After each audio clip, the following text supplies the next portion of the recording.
Hello learners of all ages, my name is Mr. Montgomery. I teach 4th and 5th grade math, and today we're going to be learning about multiplication properties. Now, just like the properties of addition and the rules of subtraction, there are properties for multiplication and rules for division. So commutative property is the first one we're going to start off with, and it's very similar to the one that we had for addition.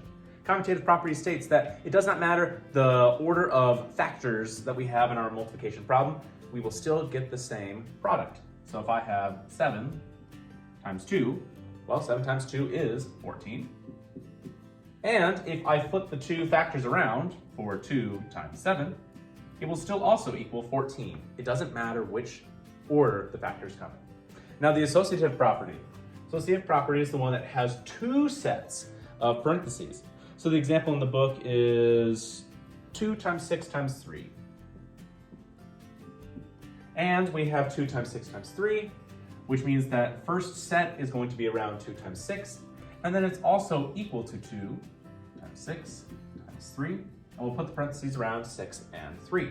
It doesn't matter how we group our factors, we will still get the same answer. So 2 times 6 is 12, times 3, 6 times 3, well, that's 18, times 2, and we gotta count by 12s. 12, 24, 36. And then 18 times 2 is 36. They are both equal. Now if we move on to the identity property. Identity property of multiplication, we kind of use that magnifying glass, and with addition, we use the circle part to tell that identity property of addition works with 0. Anything plus 0 is always going to be itself. But you see that the arrows point to the stick of the magnifying glass. That's because the identity property of multiplication works with the number 1.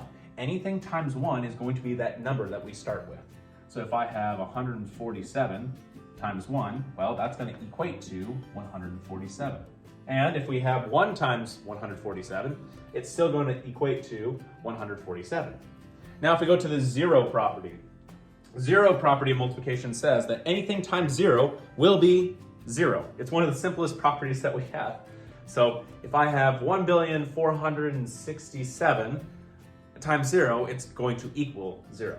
And the distributive property is the new one, and it's the one that's going to take a little bit more time. If you are trying to distribute birthday treats to other people, it's starting from one point, and you're trying to distribute to every single person the same amount.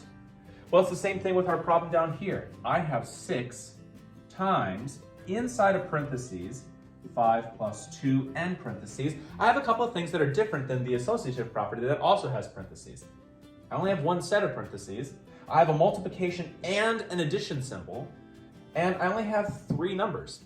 So this 6, he's the multiplier, and that his job is to multiply to every single number that's inside the parentheses. He's kind of like that birthday kid. We'll give him a little birthday hat. A little birthday hat on the top with some spots. It's his birthday, and he's trying to distribute the birthday treats to 5 and 2. Well, that's what we're going to do. We're going to give the birthday treats to 5 and the birthday treats to 2. Well, now we got to do the operations that we said. 6 times 5.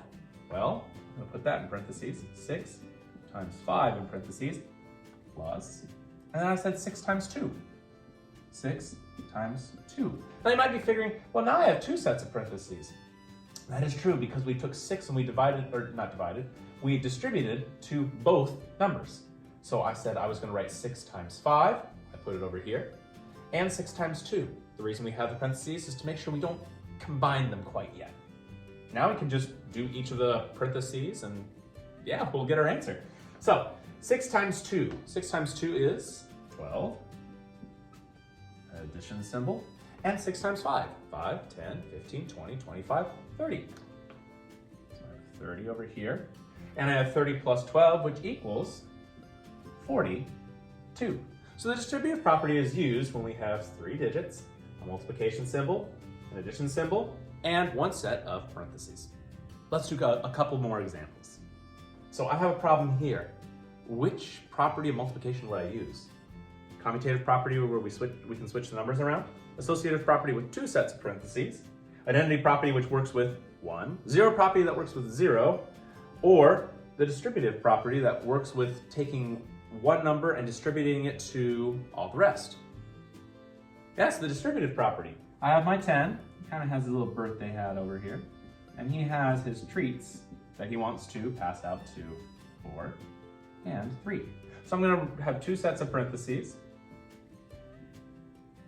I'm going to have 10 times 4, 10 times 4, plus 10 times 3. 10 times 3. Now I just multiply what's in the parentheses. 10 times 4 is 40. 10 times 3 is 30. I did not use the addition symbol yet, so I'm going to bring that down. 40 plus 30 is 70. What about this problem? I have 2 sets of parentheses. I have 5 times 3 times 1, 5 times 3 times 1. Would that be the commutative property, associative property, identity property, zero property, or distributive property? Well, I know that it could either be distributive property or associative property, but since I have 2 sets of parentheses and an equal sign in the middle, and I know it's times and times, times and times, it's going to be the associative property. I can solve it out. 5 times 3 is 15. Bring down 1. 15 times 1 is 15. All right. So I have 3 times 1 is 3. Did not use the 5 times. So now I have 5 times 3 is 15. 15 equals 15. So what if I have a couple of different blanks and they're trying to have us fill in these blanks by giving us a hint of what property they're using? So it's using the identity property. Well, the identity property uses 1. So I know that I'm going to have 12 times 1 in order to get 12 times 1 is 12.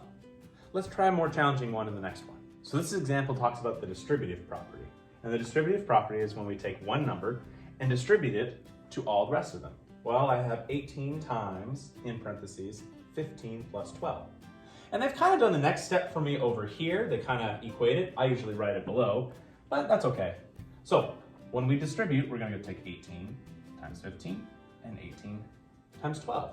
Well, they already have the 18 times blank plus the 18 times blank, so we're just going to have to fill it in with 15 and 18 times 12. All right, my 5th grade friends. If we take a look at page 31, you will see that we'll be doing practice problems 1, 2, 3, 4, and 7. 1 through 4, the directions say name the property of multiplication shown. So you're going to be telling me, is it the commutative property, associative property, identity property, zero property, or distributive property?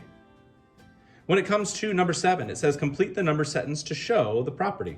So we have a couple of blanks. You just need to fill in the blanks when they give you the hint that they're using the distributive property. If you have any questions on multiplication properties, please let me know when you come to class tomorrow.